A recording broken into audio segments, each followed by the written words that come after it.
I'd love to start with something that's always made me curious. When someone says they're your English buddy, what does that even mean? It sounds way more relaxed than teacher, right? Totally. The whole idea is to make learning English feel less intimidating. If you think of me as your buddy, you're way more likely to ask questions or even make mistakes, which actually helps you learn faster. That makes a lot of sense. I remember when I tried learning Spanish, I was always so nervous around my teacher. But chatting with friends? Way easier. So, do you find people open up more when you take this friendlier approach? Absolutely. When people feel like they're just chatting with a buddy, they loosen up. Suddenly, they're joking, telling stories, making puns. It changes the whole vibe. I think learning thrives in that comfort zone. Speaking of comfort zones, how do you help people move English learning into their daily lives?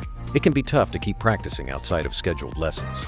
What works best is weaving English into routines. For example, I tell learners to narrate what they're doing, like, "I'm making coffee," or "I'm walking to the store." Doing this out loud builds confidence and makes vocabulary stick.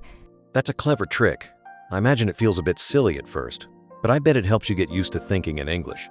Have you seen anyone take this even further, like using English with their friends or family at home? Yeah, actually. One learner convinced her younger brother to play a game where they'd only speak English for 10 minutes at dinner.